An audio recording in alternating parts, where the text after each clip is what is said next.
Hi y'all, and welcome to At Home with the Bucklakes. I'm Stephanie Bucklake and welcome to my channel. What you'll be seeing on my channel is things that have to do with the home. I have the privilege of being a stay-at-home wife and mom. We have a 5-month-old son and a 3-year-old daughter. So you'll be seeing a lot of cooking videos. I do homemade baby food, toddler food, meals for the family, desserts, parties, things like that. We'll do some organization, some scheduling, just whatever happens in the home as a stay-at-home wife and mom is what you'll see. I'm going to be filming during my everyday life, so if my hair's done, my clothes have spit up on them or whatever, kids running around, I will be filming. So welcome to At Home with the Bucklakes. Let's have some fun. Today we're going to be making my famous spaghetti sauce. It's only famous because the people that have eaten it really enjoy it, but I think my only secret is making it with lots of love and dedication, I guess. Trinity, this video is for you. I know you've been asking for my spaghetti recipe, so I hope that you'll be able to take this and make this at home for your beautiful family. What you're going to need is a pound of ground beef or ground turkey, your favorite spaghetti sauce, some seasonings, whatever your favorite is, onion, 5 cloves of garlic. If you know me, you know I love garlic, so use your garlic. And any vegetables of your choice. Today I'm going to use a little bit of leftover spinach and some steamed carrots. I also use a little bit of broth, veggie broth, beef broth, or even chicken broth if you'd like, to get the extra little bits of spaghetti sauce out of my jar. Use whatever spaghetti sauce is your favorite. Right now we're still trying to find which ones are our favorite, because my favorite, my husband doesn't really like, my husband's favorite isn't my favorite, so we're trying to find it. So we're just, trying different ones out. So let's go ahead and get started. First, I'm going to brown my meat in my skillet. So I'm going to go ahead and turn that on about medium heat. And while that's heating up, I'll go ahead and cut some onion. I'm going to use about 1/4 of an onion, and I'm just going to dice that up into small pieces.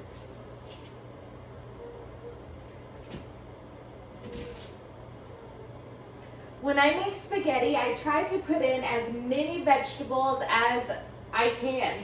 I do a lot of spinach, fresh spinach sometimes. I do carrots. Again, I steam them and then I'll dice them up really, really small. I love broccoli in it. I even like to make the sauce and then put it over broccoli. That's really, really delicious. Just cauliflower, anything, any veggies that you have, throw in your spaghetti sauce. Really, you really can't taste the veggies, and it'll give you and your family really good nutrition, as well as it being delicious. I use jarred tomato sauce because number 1, it's a bit easier, and number 2, I have tried to make my own spaghetti sauce and it just wasn't as flavorful as I'd like it. I will still work on that, because if I can control what's in my sauce, that's what I want to do. But for now, I use the jarred sauce and add my extra things to it. Now the amount that I'm making for my family today will be enough for today and tomorrow's leftovers, as well as another freezer portion to use at a later date. When I'm cooking, especially like meals, I always try to do a little bit more so I can use it for leftovers, and if I have even more, put it in the freezer for next week's dinner. I'll go ahead and do my garlic. For spaghetti sauce, I'm really just going to smash my garlic cloves and leave them whole. Well, they'll be smashed, but they'll be whole. I'm not going to dice them or slice them, because with a sauce like this, or even a soup, if you leave it whole, you'll get a bolder garlic flavor. And again, I love garlic. So I took it off of the the garlic bulb, and I'm just going to smash it.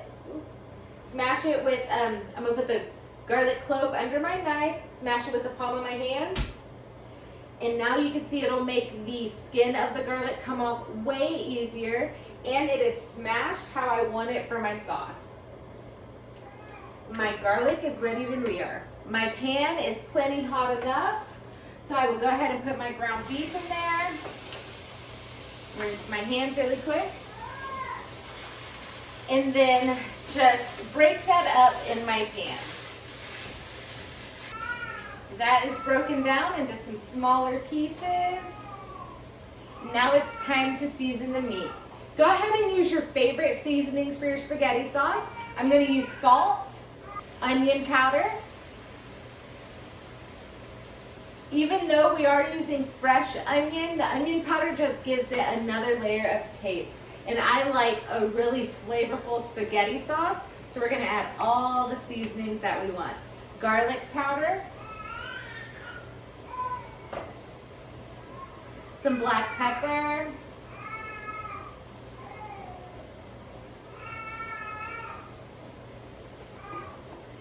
and finally some Italian seasoning.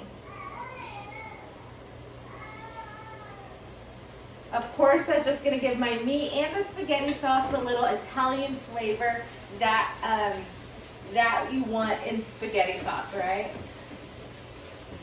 Now also you can add some Italian sausage to your meat for your spaghetti, but I really don't see a difference in the Italian sausage, so I just leave that out. While I'm waiting for that meat to brown, I'm going to go ahead and dice up my carrots. So I've stirred my meat occasionally. It all looks nice and brown. Now I'm going to taste my meat to see what the flavor is like. A really important thing that I try to do whenever I'm cooking anything is season every layer. So if I'm cooking, obviously, spaghetti, I'm going to season the meat, I'm going to season the vegetables, I'm also going to season the sauce itself. If I'm cooking, what am I cooking? What am I cooking? Soup. I'm also going to season every step of the soup so that every bite is flavorful, and you want to taste as you go along so you can make sure that the flavor's right. See if you need to add anything else.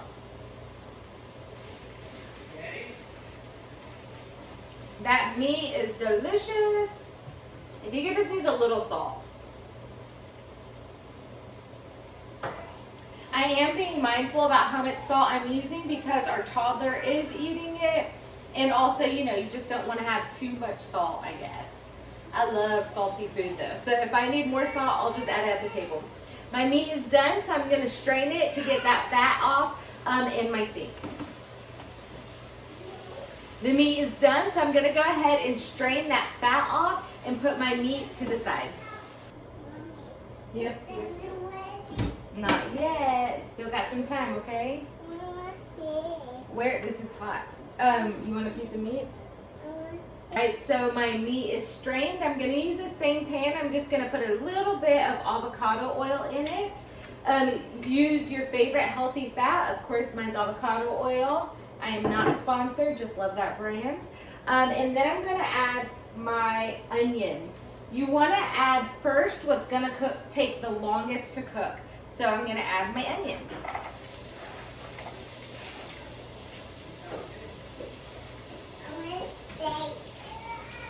You want steak? Yeah. We're not having steak tonight. No. No? Okay. All right, so my onions are in. I'm going to stir them occasionally. And it should take about 3 to 4 minutes to get kind of translucent. And that's what I'm looking for. These onions have been sauteing for a bit now. They are starting to get light brown and translucent in color. So now I'm going to add the rest of my vegetables. Since my carrots since my carrots have already been steamed and my spinach is already done, everything can go at the same time. The garlic will only need about 2 to 3 minutes to kind of cook in there, so they can all go in and the onions will finish cooking. And you want to make sure that you have enough oil in your pan that it coats everything and keeps it from sticking. Mix that on up. Make sure my garlic has its own spot in the pan so it can cook and brown. And like I said, I'm going to season my vegetables.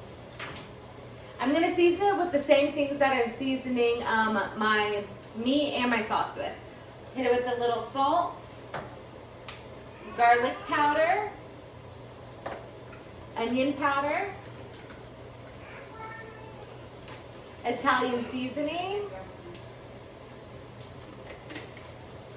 little black pepper. Don't want it to be too spicy for Adela. I'll cook that for maybe another 3 minutes, stirring it occasionally. My veggies are cooked, so now I'm gonna add my sauce. I use my veggie broth or whatever broth to get the last remaining bits of sauce out of my jars. I just add a little splash in there. Of course you could do this with water or not do it at all, but to add more flavor or not water it down, I use a broth. Go ahead and give that a stir. Oh, I forgot to add the meat. Add your meat back in there. Usually I would put that in before the sauce, but you know, sometimes we forget. You gotta do stuff backward. Now we can stir that on up. Gonna cover it with my little splash guard. I'll let that come to a boil, then I'll turn it down to simmer. Once it comes to a boil, I will taste it, and then I can see if it needs any more seasonings. While we're waiting on that to boil, I'll go ahead and get my oven preheated for my garlic bread and my water boiling for my pasta. So my sauce is now boiling. I'll give that a stir. Give it a final taste.